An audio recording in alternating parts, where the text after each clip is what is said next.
things just got a lot weirder when it comes to the Ian Garry situation.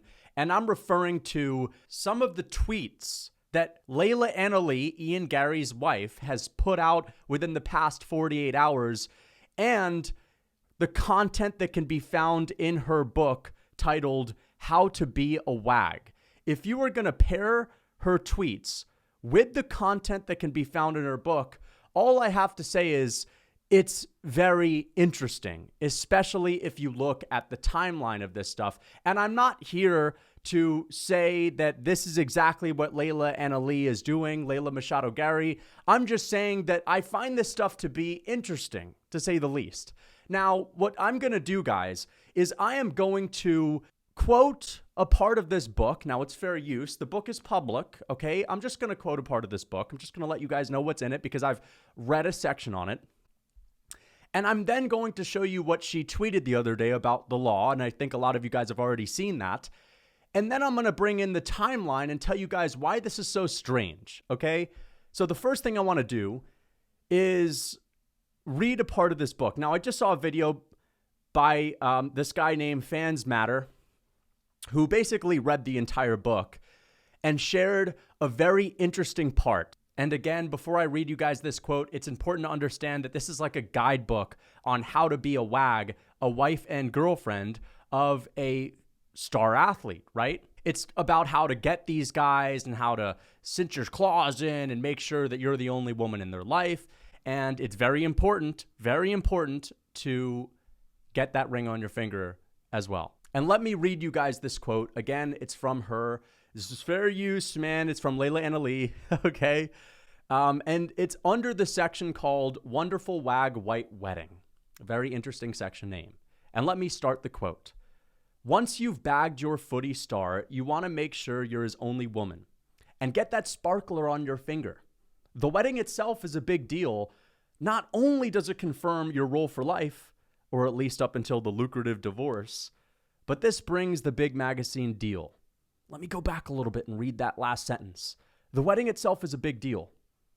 Not only does it confirm your role for life, or at least up until the lucrative divorce, but this also brings the big magazine deal, end quote. Well, what could that mean? You know, it could be a good plan for women to go after these young athletes so that in the future that they could get a big old fat payday in court, right? And it's not just about a divorce being lucrative. It's also about leveraging that person that they're with, the footy star, for business purposes, whether or not they want to be, and she mentions like having all those big magazine deals. They want to be a fashion mogul. They want to be seen on the runway wearing all the coolest outfits and, you know, being able to create a fashion brand or a makeup brand or whatever the hell these women are interested in building a brand off of. Essentially, they want to be like Cristiano Ronaldo's wife or Kim Kardashian, right? They're always in the limelight. They're the spotlight on the red carpet. And they're influential, and they can use that to start a brand, to start a business. But the weirdest thing about all of this is that she put out a tweet the other day that is about her studying law. Now, why is that interesting? Well, we just talked about the law, lucrative divorce, right? And that was in her book. Well, she put out a tweet the other day, and I quote, "I've always loved law. I gained a Harvard certification in contract law 4 years ago, and it was one of the smartest moves I've ever made. Now I'm studying slander, libel, and defamation, opening a foundation to place all funds made from defamation cases to go towards a positive cause." End quote. Well, she started studying law 4 years ago. It's really interesting how around 4 years ago, she met a guy named Ian Garry, an aspiring athlete, extremely confident, cocky, some would say delusional, but we can't deny that Ian Garry is insanely talented when it comes to fighting. I mean, let's be honest. When's the last time we saw a prospect like this from Ireland? I mean, it's so rare to have a fighter come out of Ireland and look this good. Ian Garry really does have insane amounts of talent. He, as a fighter, the guy's phenomenal. But back to my point, I find it really interesting how she started taking up law 4 years ago as she was nearing her 40s, right? And that's the time where women need to start to, I got to get someone, I got to have a husband, I have to have a family, right? The time is ticking. I just find this to be all very alarming because I could totally see a situation, and I'm not claiming that this is the situation, of course. It could certainly be the case, and I'm not claiming that this is the case with Ian Garry and his wife, but just imagine a situation where someone writes a book on how to get with a high-profile athlete and talks about how you can leverage that high-profile athlete for money in court by finessing them. And then what if that person were to go out there and get someone that's young, naive, impressionable, immature? What if they were to marry that person? That person's also an aspiring athlete that has tons of talent that could become a multimillionaire, famous guy one day.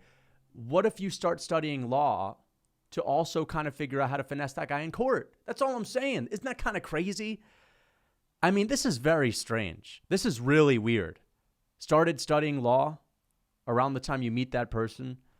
Talk about in the book that you wrote how you could finesse that person in court, essentially. Now, that's not what the book is about, but it's like lucrative divorce. I mean, these things were brought up in a book. And then taking advantage of a guy that's naive and silly and moving your ex-husband into the equation. Like, imagine how naive or delusional you'd have to be to accept the terms and conditions of allowing your wife's ex-husband to move into an apartment with you, to put you on a vegan diet. And again, I've brought this up a lot, but what are the odds that Layla Anna Lee, her ex-husband, and the kid were all eating steak and buttery foods and ghee and just filling up on good hearty foods while Ian Garry was eating his tofurkey plant-based turkey? And if you just pair all these things together, you have to think, what is going on when Ian Garry's not in the house? All right? What's going on? What kind of ruckus is happening? But yeah, I want to know what you guys think about all this, because it's very weird stuff, especially the whole thing with the ex-husband and, you know, him living with them. I mean, what the fuck is going on here? Maybe Ian Garry likes this. Maybe he likes the unorthodox relationship. Maybe behind closed doors, everything is truly kumbaya. But again, if that were the case, then he wouldn't be out here on Instagram saying, if you were a wag, we'd have a serious sit down, right? Because he'd be totally okay with that. It's just, in my opinion, that he's blinded by delusion and lust. And it is what it is, man. Listen, we're just trying to help the guy, and we're just trying to discuss this stuff because they're the ones that are putting their business out on social media. If Ian Garry didn't post that conversation that he had with Layla, then none of us would be discussing this shit. So it's like, again, if you don't want to fire, don't lay the kindling. I also wonder how this is going to affect Ian Garry going into UFC 296. Massive card. A lot of shit talkers on that card. Colby Covington. Oh, man, he's going to have a field day with this. Paddy Pimblett, he has a little bit of a beef with Ian Garry too. Maybe Tony Ferguson's going to chime in as well. I do think Ian Garry's going to decimate Vicente Luque. If you guys are interested, I'll do a prediction on that. But another prediction that I want from you guys is, what do you think Layla's brand is going to be? Is it going to be a shoe brand, a makeup brand, maybe a clothing line? What do you guys think she's going to use to leverage this situation? Because again, it's like, you know what? This actually could be good publicity. And I bet that that book is now a #1 bestseller, right up there with the Lucas T. Fitness Real Food Cookbook, which is, again, very hard to beat. I'm really interested in seeing what she's going to come out with. All right. But yeah, let me know what you guys think of the video. Very strange situation with Ian Garry. I wonder if the fans are going to receive him well at UFC 296, whether or not they're going to cheer him or boo him. I'm guessing he's going to get a lot of boos. I can't wait for the press conference, man. And I also can't wait to see him perform, because when it comes to his fighting style, it's very entertaining. He's extremely skilled. And whether or not you like him, it doesn't matter, man. This guy is one of the most talented fighters on earth right now. So I hope you guys enjoyed the video. Until next time. What is up, guys? It's Lucas Tracy MMA here, and I want to let you guys know that I have something for you. And that's a real food cookbook. Because if you're walking around looking like Chris Dawkins, you got to get that weight off. I don't know if you think you're DC or something, but most people usually don't perform at their best when they're walking around with 30% body fat. So if you're trying to lean out and you still want to eat good, tasty comfort foods, well, you can check out my Real Food Cookbook, because I've made it a purpose to have good, tasty foods that you can still eat just without all the processed bullshit, without all the processed ingredients like soy and seed oils. So guys, check out the Real Food Cookbook. Use code MMA for 30% off. The link is in my description. Don't forget that discount.